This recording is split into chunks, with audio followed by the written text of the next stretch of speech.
कई बार बार बार लगातार ये दोहराता रहा हूँ कि इस दुनिया में ऐसा एक भी रिश्ता नहीं जिसके साथ जुर्म ना हुआ, एक भी ऐसा रिश्ता नहीं जो दागदार ना हुआ। आज की कहानी कोलकाता से लगभग 17 किलोमीटर दूर एक इलाके की है। बात लास्ट फ्राइडे की है। फ्राइडे का दिन था, शाम का वक्त। पंकज और शांता, ये दो हस्बैंड वाइफ एक घर में रहा करते थे। कोलकाता से दूर हुगली डिस्ट्रिक्ट के कोन नगर इलाके का ये मामला है। तो कोन नगर में पंकज और शांता रहा करते थे। शांता एक रेस्टोरेंट में काम करती थी और पंकज एक शॉप में कोलकाता में। कोलकाता से 17 किलोमीटर की दूरी की बात है ये। तो उस वक्त दोनों अपने अपनी ड्यूटी कर रहे थे, शांता भी और पंकज भी। घर में सिर्फ उनका एक 8 साल का बेटा था जो 4th क्लास में पढ़ता था। शाम का वक्त था। उनके पड़ोस में उनका एक कज़न रहा करता था। हमेशा वो ट्यूशन पढ़ने के लिए जाता था। वो थोड़ा सीनियर था और जब ट्यूशन पढ़ के आता तो फिर अपने उस कज़न, उस बच्चे जिसका नाम स्नेहांशु है, उसके साथ थोड़ा खेलने चला जाता था। तो फ्राइडे की शाम भी वो घर आया और स्नेहांशु के साथ खेलने के लिए उसके घर में दाखिल हुआ। उसे पता है कि उसके मम्मी पापा दोनों 6 बजे से पहले लौटते नहीं हैं। लेकिन जैसे ही वो घर के अंदर दाखिल हुआ, उसकी चीखें निकल गई। वो बदआवाज़ घर से बाहर भागा और ज़ोर ज़ोर से रोने लगा, चिल्लाने लगा। आस पड़ोस के लोगों ने देखा, वो घर के अंदर दाखिल हुए, हर एक की चीखें निकल गई। घर के अंदर 8 साल के स्नेहांशु की लाश पड़ी थी। चारों तरफ खून फैला हुआ था। देख कर लगता था कि जिसने भी मारा है बहुत बुरी तरह से मारा है। फौरन मामला पुलिस तक पहुंचा। पुलिस की एक टीम आई, माँ बाप को घर कॉल किया गया, माँ बाप भी घर पहुंचे। अब उस बच्चे के जिस्म पर अलग अलग चोट के निशान, चाकू के निशान। एक गणेश जी की मूर्ति रखी थी, उस मूर्ति के ऊपर खून के निशान, मूर्ति वहीं पड़ी हुई थी। इसका मतलब उससे भी उठाकर मारा गया। कमरे में एक टेबल था, टेबल का कोना भी खून से सना हुआ था। इसका मतलब उसके सर को उस टेबल से भी मारा गया। किचन में इस्तेमाल होने वाला एक चाकू मौके पर पड़ा हुआ था, उस चाकू में भी खून, उससे भी मारा गया था। तो मतलब सर पे अलग अलग चीज़ों से वार, फिर चाकू से वार। जो भी था वो यकीन कर लेना चाहता था कि ये बच्चा मर जाए। गौर से देखा गया तो उसके दोनों हाथों की नसें भी कटी हुई थी, चाकू से काटा गया था ताकि इतना खून बह जाए कि बचने की कोई गुंजाइश न बचे। खैर पुलिस आती है, माँ बाप का रो रो कर बुरा हाल, पूरा इलाका सन्न है। एक ही बेटा उनका, शादी 10 साल पहले हुई थी। 2 साल के बाद शादी के स्नेहांशु पैदा हुआ था और अब 8 साल की उसकी उम्र हो चुकी थी। अब पुलिस मामले की तफ्तीश करती है लेकिन कोई सुराग नहीं मिलता। आस पड़ोस के लोगों से पूछताछ करती है, हस्बैंड वाइफ के रूटीन को चेक करती है, कोई सुराग नहीं मिलता। इधर बच्चे का इस तरीके से घर के अंदर कत्ल, आस पड़ोस के लोग सख्त नाराज। पुलिस के खिलाफ भी वो लोग नारेबाजी भी कर रहे हैं कि कातिल को ढूंढो। और माँ बाप का रो रो कर बुरा हाल, क्योंकि उनका इकलौता बेटा और उसको इस तरीके से घर में घुसकर मारा गया। अब पुलिस की एक जो कमिश्नर थे, उन्होंने एक सीनियर टीम बनाई, फॉरेंसिक टीम पहुंची। मौके पर डॉग स्क्वाड पहुंचा, पर कोई फायदा नहीं। पुलिस तफ्तीश करती रही। इसी तफ्तीश के दौरान अब पुलिस ने फिर लगा कि कुछ मामला गड़बड़ है, क्योंकि परिवार की किसी से दुश्मनी नहीं। 8 साल का बच्चा है, 4th क्लास में पढ़ता है, कौन मार सकता है। फिर ये हुआ कि शायद स्कूल में कुछ झगड़ा हुआ, माँ बाप से पूछताछ की गई तो माँ बाप ने बताया कि पिछले हफ्ते स्कूल में एक सीनियर लड़के से झगड़ा हुआ था और उन दोनों के बीच झगड़ा हुआ है। इसके ऊपर स्नेहांशु के माँ बाप ने उस बच्चे के माँ बाप से कंप्लेंट भी किया। अब उस बच्चे और उसके पेरेंट्स से भी बातचीत हुई, लेकिन कोई ऐसा सबूत नहीं मिला कि वो बच्चा जो है इस कत्ल में कहीं से भी शामिल हो, क्योंकि जो इंसिडेंट हुआ उस दिन उसका लोकेशन कहीं और है।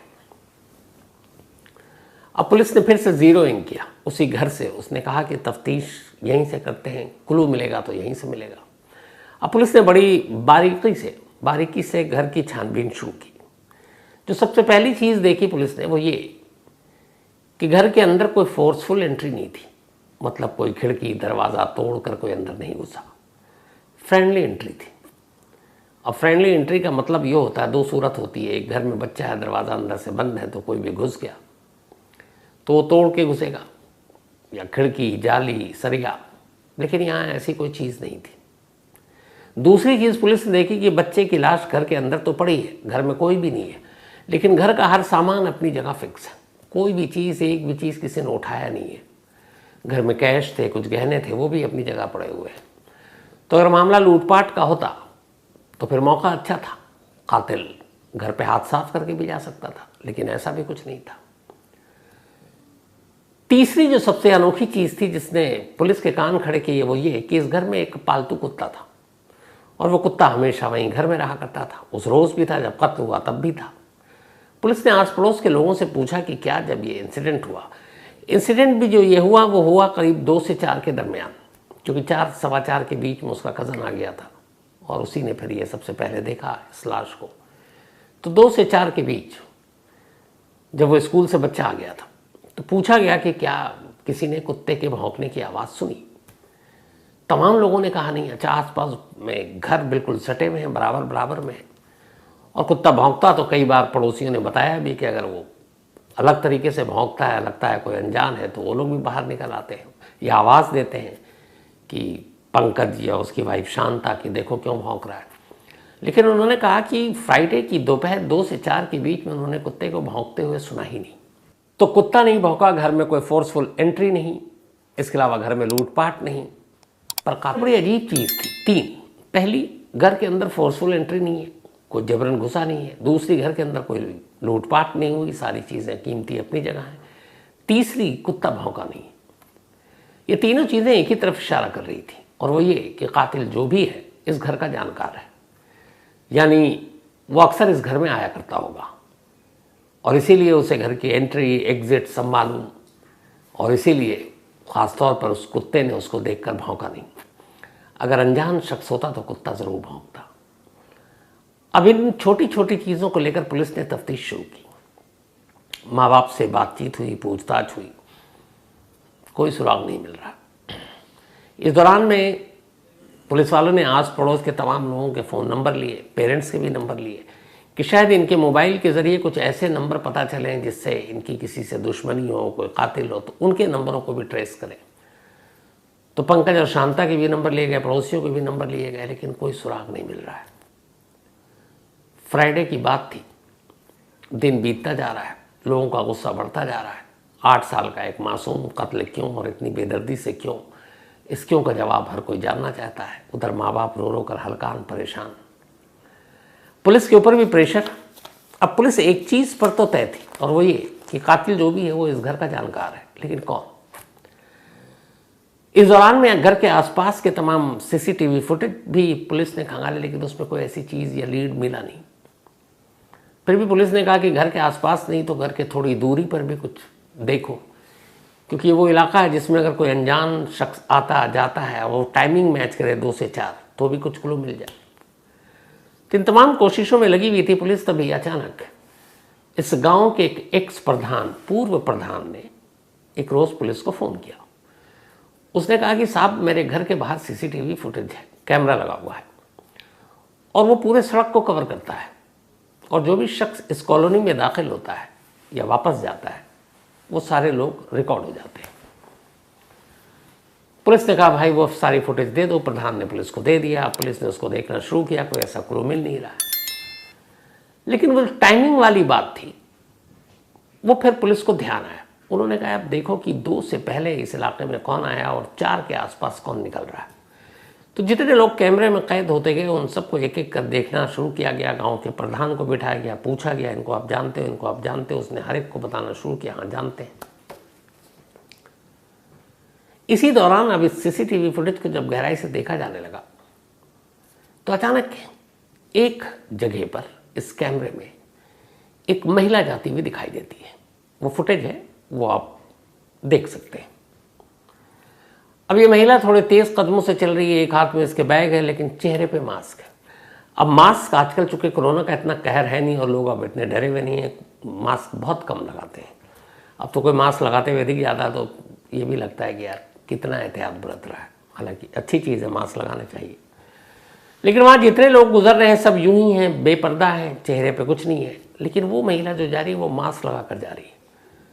जब दूसरी चीज़ पुलिस ने गौर किया, रिवाइंड और ये सब करके, तो पता चला कि इसके आने का टाइम कॉलोनी में वो 2 के आसपास है और जाने का टाइम 4 से 4:15 के बीच का है। इसका मतलब है वो कि करीब 2 घंटे के आसपास यहाँ रही। अब जब ये हुआ, लेकिन पुलिस का चेहरा ढका हुआ है, उसका, माफ़ कीजिएगा, महिला का पहचान शिनाख्त में कैसे आए। पुलिस वालों ने बुलाया पंकज और शांता को, पति पत्नी को, और बोला कि एक महिला है जो सस्पेक्ट लग रही है, इनमें से पहचानते हैं। शांता ने मना कर दिया कि चेहरा तो दिख नहीं रहा।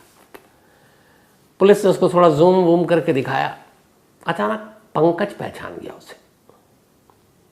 पंकज ने कहा, मैं जानता हूँ, ये मेरी वाइफ की सहेली है, इसका नाम इफ़त परवीन है और ये वहीं उसके घर से करीब 17 किलोमीटर दूर एक इलाके में रहती है। तो अब पुलिस ने कहा कि जब आप इसको पहचानते हैं तो आपकी वाइफ इसको क्यों नहीं पहचान पाई। उसने कहा, चेहरे पे मास्क है, हो सकता है कि वो ना पहचान पाई हो। तो वाटगंज एक जगह है जो इस पंकज और शांता के घर से करीब 17 किलोमीटर दूर है। पुलिस ने कहा, कंफर्म है? उसने कहा। अब पुलिस ने कहा, अगर आपकी सहेली है तो नंबर भी होगा। तो पुलिस ने वो नंबर लिया। जब वो नंबर लिया तो फिर पेरेंट्स का और पड़ोसियों का नंबर पहले से भी लिया हुआ था। अब इफ़त के एक CDR निकाली गई। तो जब इफ़त की CDR निकाली गई तो एक बड़ी अजीब चीज़ पता चली। पता ये चला कि दोपहर करीब 1 बजे से तक उस दिन फ्राइडे को इफ़त का मोबाइल ऑन था, लेकिन 1 के बाद उसका मोबाइल बंद हो जाता है और इसके बाद फिर वो मोबाइल ऑन होता है रात 8 बजे, मतलब करीब 7 घंटे के लिए मोबाइल स्विच ऑफ। अब इस दौरान में 2 से 4 के दरमियान इफ़त वाटगंज से छोड़कर इस इलाके में जहाँ पे ये दोनों रहा करते थे वहाँ पाई जाती है।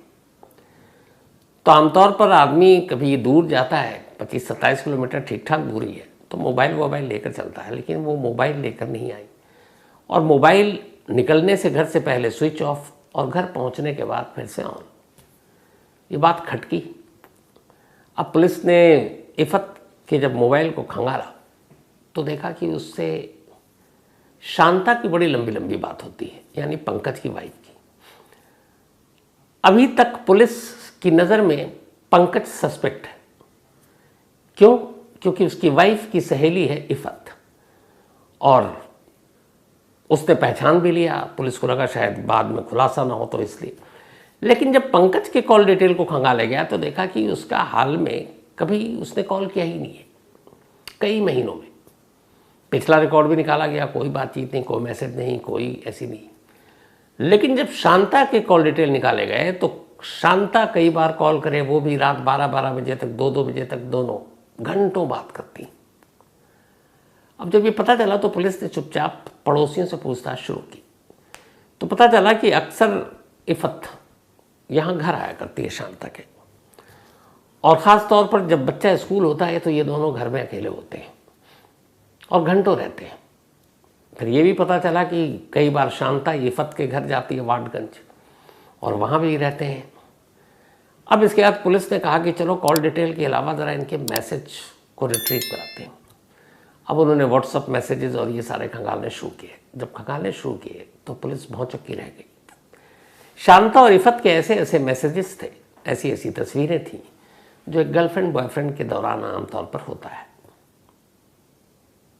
अब ये जब सारी चीज़ें आ गई तो भी ठीक है, चलो 2 महिलाएं आपस में रिश्ता, आजकल तो समलैंगिकता जो है और ये सारी चीज़ें, सुप्रीम कोर्ट में भी इसको लेकर बहस और सारी चीज़ें चल रही थी। तो ये रिश्ते और इसको लेकर पूरे विदेशों में, यूरोप में बहुत चर्चाएं हो रही हैं। तो यहाँ पे ठीक है कि चलो शांता और इफ़त के बीच में एक रिश्ता है, लेकिन उस रिश्ते से 8 साल के बच्चे के कत्ल का क्या मामला? क्योंकि शांता का बेटा है वो। अब पुलिस यहीं उलझ गई। लेकिन पुलिस ने पहले उन दोनों के रिश्ते के सारे सबूत इकट्ठा किए। जब सबूत इकट्ठा हो गए तो फिर वाटगंज से एक दिन इफ़त को उठा लिया। इफ़त को उठाने के बाद अब उससे लंबी पूछताछ हुई। जब उसने पूछताछ में सारी कहानी बताई। तो फिर एक पुलिस की टीम श्रेयांशु के घर पहुंची और अब शांता को भी उठा लिया। इन दोनों को उठाने के बाद पुलिस ने एक बयान दिया और उसने कहा कि 8 साल के मासूम श्रेयांशु के कत्ल की गुत्थी सुलझ गई है और कातिल कोई और नहीं बल्कि श्रेयांशु की अपनी माँ और उसकी मौसी है, क्योंकि वो इफ़त को मौसी बोला करता था। शांता और इफ़त दोनों सहेलियाँ थीं। 2 सहेलियों के आपसी उन रिश्तों की वजह से एक 8 साल के मासूम बच्चे का कत्ल क्यों हुआ, अब इस सवाल का जवाब देना था और पुलिस ने इस सवाल का जवाब दिया। हुआ यूं कि कुछ दिन पहले, फ्राइडे से 1 या 2 दिन पहले, शांता और इफ़त दोनों घर में थे। बच्चे को स्कूल से जो वक्त होता था उसके आने से पहले, लेकिन दोनों इस हालत में थे कि वो भूल गए कि श्रेयांशु के घर लौटने का वक्त हो गया और इसी दौरान में वो घर के अंदर दाखिल हो गया और उसने अपनी माँ और मौसी को एक अजीब हालत में देखा। जब ये देखा तो माँ और मौसी ने भी देख लिया कि उसके बच्चे ने उन्हें देख लिया। अब वो दोनों घबरा गए। उन्हें लगा ये क्या, एक तो बच्चे से नज़र नहीं मिला पाएंगे, दूसरा इसने अगर इधर उधर स्कूल में या और कहीं बोलना शुरू कर दिया, उसके पिता को बता दिया तो पूरी इज्जत खराब हो जाएगी। तो एक इज्जत बचाने के लिए दोनों ने तय किया कि इससे पहले कि ये मुंह खोले और ज़माने को कुछ बताए, इसी को खामोश कर देते हैं। और इसी के बाद फ्राइडे को खुद श्रेयांशु की अपनी माँ शांता और उसकी मुँह बोली मौसी इफ़त ने मिलकर, इफ़त प्रवीण, पहले उसके सर को दीवार पे मारा, फिर टेबल पे मारा, फिर गणेश जी की मूर्ति थी वजनी, उससे सर पे मारा। सब कुछ हो गया और लगा वो बेहोश हो गया, खून गिर रहा कि शायद मर चुका है, लेकिन दोनों को अब भी यकीन करना था कि ये मर चुका है। फिर शांता किचन से नाइफ लेकर आई, अपने ही बेटे के नस काटे और फिर वहीं बैठे रहे, देखते रहे कि वो मर गया है। जब ऐसा हुआ तो खामोशी से वो निकल गए। इफ़त इसलिए कैमरे में रिकॉर्ड हुई क्योंकि वो जिस रूट से उसे घर जाना था वो मेन सड़क थी जहाँ से उसे आगे चलकर बस पकड़नी थी। लेकिन उसकी माँ इसलिए कैमरे में कैद नहीं हो पाई क्योंकि उसे दूसरी तरफ से जाना था जिधर कैमरा नहीं था और उसका करीब में ही था। और कई बार वो अक्सर लंच के दौरान में घर पे भी आया करती थी। बच्चा जब छोटा था, अब तो 4th क्लास में था, तो वो डेली उसको लेने आती थी, अब कभी कभार आती थी। तो इसीलिए लोगों ने देखा ही नहीं और वो उस रूट पे थी जिस रूट से उसको फिर हाईवे की बस पकड़नी थी, तो इफ़त कैद हो गई। अब जब ये सारी चीज़ें आ गई, मोबाइल की बातें, ये वो, फिर पंकज से पूछताछ हुई। पंकज ने पुलिस को बताया कि ऐसा नहीं है कि मैं अंधेरे में था, मुझे भी इन दोनों के रिश्तों के बारे में पहले शक था, फिर यकीन हुआ, लेकिन घर ठीक ठाक चले, छोटा बच्चा था, तो मैंने समझौता कर लिया और मैं खामोश हो गया, फिर मैं बीच में नहीं आया। लेकिन ऐसा होगा, इस खामोशी का अंजाम ये मैंने नहीं सोचा था। अब एक बेटे का कत्ल कातिल के तौर पर माँ और उसकी सहेली, जब इलाके के लोगों को पता चला, कोई यकीन करने को तैयार नहीं है। लेकिन जैसा मैंने शुरू में कहा कि कोई रिश्ता बचा नहीं जिसके साथ जुर्म न हुआ, कोई रिश्ता बचा नहीं जो दागदार न हुआ। अब यह बताइए ये कत्ल की क्या वजह थी? एक अजीब वजह। और सबसे बड़ी बात ये, एक माँ अपने बच्चे के साथ एक अपने नाजायज़ रिश्ते को छुपाने के लिए इस हद तक जा सकती है, ये चीज़ें बेचैन करती हैं। पुलिस वालों का कहना था जो इस टीम में लगी हुई थी कि शायद वो बाहर कातिल को ढूंढते रहते और ये केस अभी सुलझ भी सकता था, लेकिन वक्त लगता।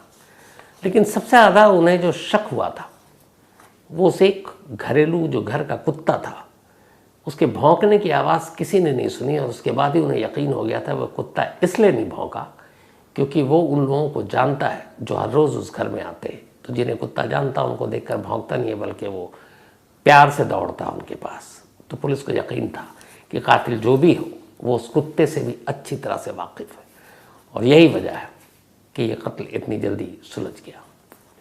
तो ये थी आज की अफसोसनाक कहानी।